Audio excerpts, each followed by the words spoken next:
네, 안녕하세요. 설일기입니다. 오늘은 화요일이고요. 오늘 하루 다들 화이팅 하시길 바랍니다.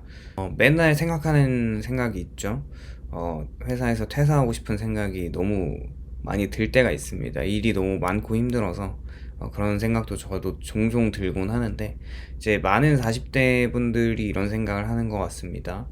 퇴사를 하고 싶은데, 사실 현실은 퇴사를 하는 순간에 사실 준비되지 않으면 이제 지옥이 펼쳐집니다. 40대 중반에 접어들면 이상할 정도로 비슷한 말들이 반복되죠. 이제 더는 못 버티겠다. 그만두고 싶다. 이제 지금이 마지막 기회인 것 같다. 이 더 늦기 전에 이제 퇴사해서 하고 싶은 걸 해야 되겠다라는 이 말들은 특정 직종이나 성격의 사람에게만 나타나지 않아요. 대기업이든 뭐 중소기업이든 중견이든 사무직이든 기술직이든 이런 직장인들은 놀랍도록 넓은 범위에서 이런 생각들을 다 할 수밖에 없어요. 이게 개인의 나약함이나 의지 부족이 아니라 이 40대라는 시점 자체가 퇴사 욕망을 이렇게 증폭시키는 구간이기 때문에 그런 것 같습니다. 40대 중반은 커리어에서 매우 애매한 위치이고 이미 신입도 성장 기대주도 아니고 그렇다고 조직의 핵심 의사 결정권자도 아닌 경우가 대부분입니다. 또 책임이 많아지지만 권한은 제한적이고 실무가 줄어들지 않죠. 일의 량이 엄청 많아지고 체력도 예전 같지가 않아요. 이때부터 일은 더 이상 배우는 과정이 아니라 그냥 하루하루 버텨가는 과정으로 변하게 됩니다. 또 성취감이 줄고 반복과 관리와 갈등 조정이 일의 중심이 되죠.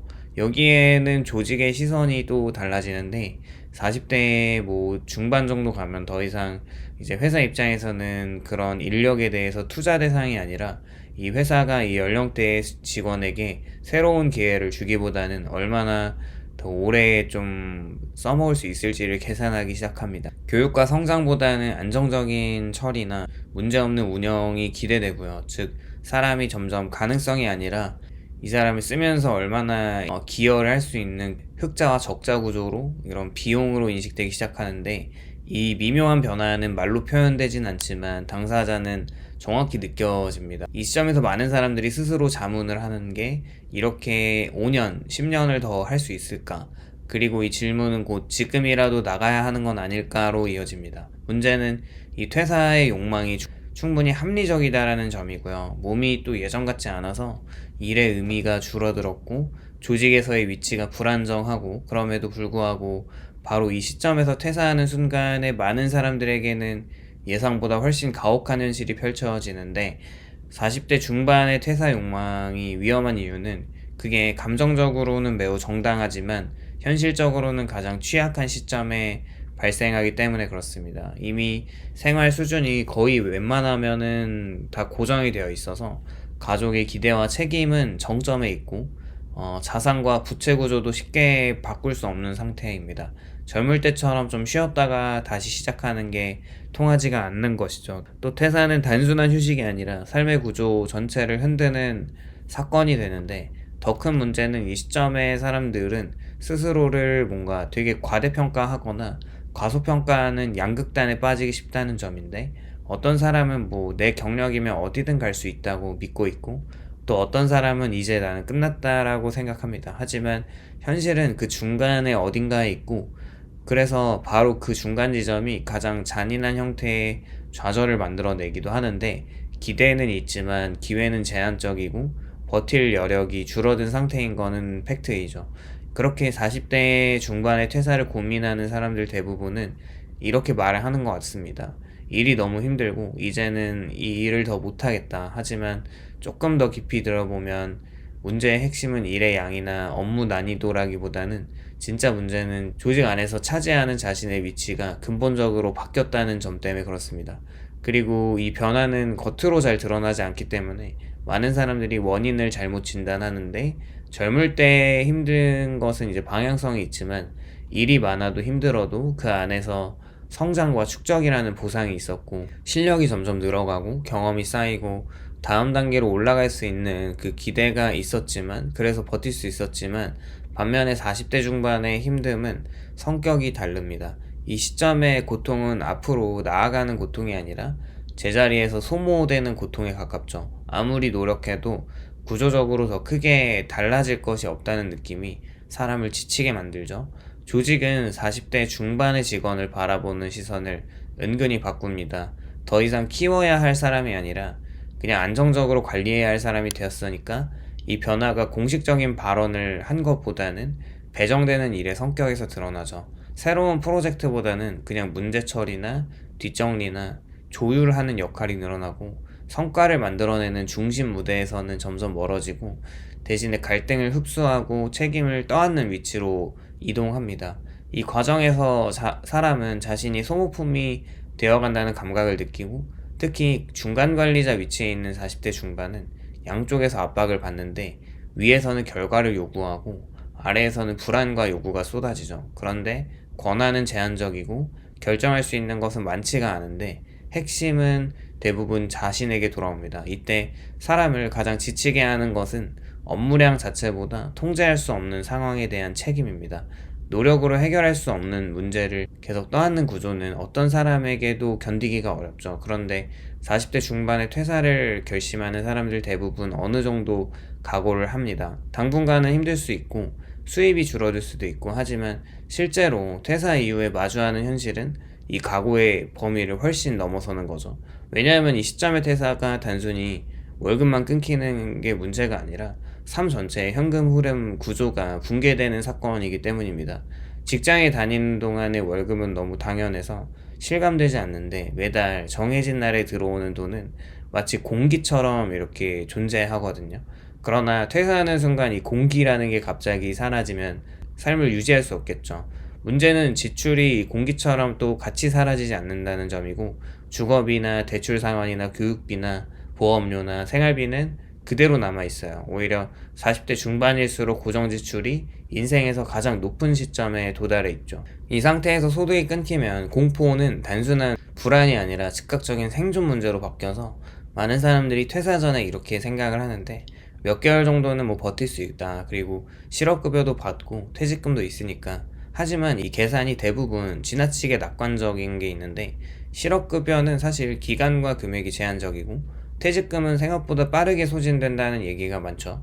특히 퇴직금은 버틸 수 있는 시간을 늘려주는 것이 아니라 오히려 위험한 착각을 하게 만드는데 여유가 있다고 느끼는 순간에 사람은 결정을 미룹니다. 그러나 시장은 기다려주지 않고 소득 공백이 가장 또 무서운 이유가 그게 단순히 돈의 문제가 아니라 심리 구조를 계속 무너뜨린다는 점이죠.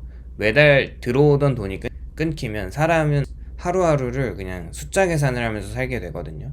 이걸 써도 되나? 언제까지 버틸 수 있을까라는 질문이 머릿속을 지배합니다. 이 상태에서는 장기적인 계획을 세우기가 거의 불가능하고 판단이 점점 단기적으로 변하고 선택은 방어적으로 굳혀집니다.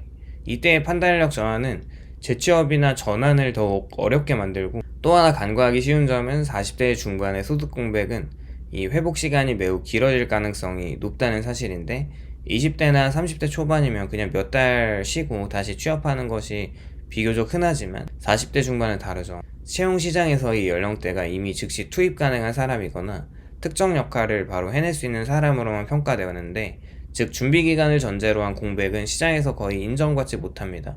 이때 많은 사람들이 프리랜서나 자영업을 대안으로 떠올리는데 하지만 이건 역시 위험한 선택인 경우가 많고 안정적인 거래처나 명확한 경쟁력이 없는 상태에서 프리랜서로 하는 것은 사실상 불안정한 실업 상태를 다른 이름으로 부르는 것에 가깝죠.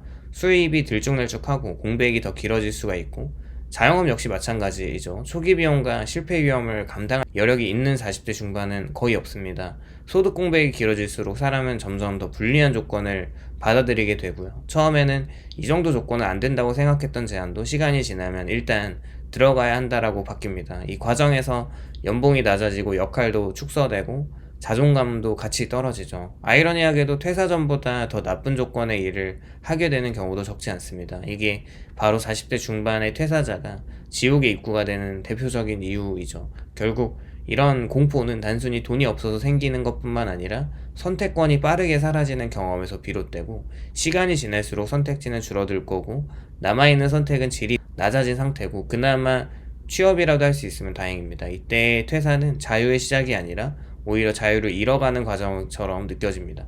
퇴사를 결심한 많은 40대 중반의 직장인들은 이렇게 생각을 하는데, 그냥 내 경력이면 어떤 자리도 구할 수 있겠다라는 이 생각은 오만하기도 하고, 그동안 또 사실 성실하게 쌓은 시간에 대한 자연스러운 기대이기도 하지만, 퇴사 후 재취업 시장에 발을 들이는 순간에 이 기대가 빠르게 흔들리고, 왜냐하면은 시장은 또 경력을 존중하기보다는 그 경력이 지금 당장 얼마만큼의 비용과 리스크를 동반하는지부터 계산하기 때문에 그래요. 40대 중반은 채용 시장에서 매우 애매한 위치에 놓이고, 신입이나 또 주니어도 아니고, 그렇다고 임원이나 핵심 리더급으로 바로 영입할 만큼의 확실한 포지션을 가진 경우도 많지 않아서, 기업 입장에서 보면 이 연령대는 연봉 기대치가 높고 적응 비용도 들고 조직 문화에 융화될지 확신하기 어려운 인력으로 분류가 돼서, 이 판단이 개인의 실제 능력과는 무관하게 연령 자체가 만드는 구조적 필터에 가깝죠. 특히 문제는 이 많은 채용이 공개적으로 이루어지지 않는다는 점입니다. 40대 중반을 타깃으로 하는 자리는 대개 인맥이나 추천이나 내부 네트워크를 통해 채워지는데, 공개 채용 시장에 올라오는 포지션은 상대적으로 제한적이고 경쟁은 치열하고, 이때 퇴사한 상태의 40대 중반은 현직에 있을 때보다 훨씬 약한 협상력을 가질 수밖에 없죠. 회사는 알고 있죠. 이 사람은 지금 자리가 없다는 사실을 알고 있고, 이 정보 하나만으로 협상 테이블의 균형은 크게 기울어지죠. 또 하나의 현실은 경력이 길수록 오히려 설명해야 할 것들이 많아진다는 점인데, 왜 이 회사를 나왔는지, 왜 이 시점에 이직을 하는지, 왜 연봉을 낮출 수 있는지, 왜 이 직무를 다시 하고 싶은지 질문 하나하나가 사람을 방어적으로 만들고, 특히 퇴사 후 공백이 생겼다면 그 공백은 어떤 이유에서든 의심의 대상이 됩니다. 어쨌거나 이렇게 취업이라는 게 정말 어려운 재취업 시장에서 40대 중반에 겪는 좌절은 그냥 퇴사를 했을 때 개인의 역량 부족 때문만은 아니고, 그게 이제 시장이 연령을 바라보는 이런 시선 때문에 그렇습니다. 그렇게 개인적으로 40대 중반에서는 회사에서 밀려나기 전까지는 계속 버텨내야 하고, 혹은 그렇지 않으면은 자신이 밖에서 나가서 혼자 설 수 있는 이런 홀로서기를 계속 준비하는 과정에서 조금 해볼만 하다 싶을 때는 퇴사를 좀 해도 괜찮다고 생각을 합니다. 오늘은 이렇게 40대에 퇴사하면은 밖은 지옥이다, 이런 생각에 대해서 이야기를 해보았습니다. 오늘도 영상 시청해주셔서 감사드리고, 공감이 되셨다면 좋아요와 구독을 부탁드립니다. 감사합니다.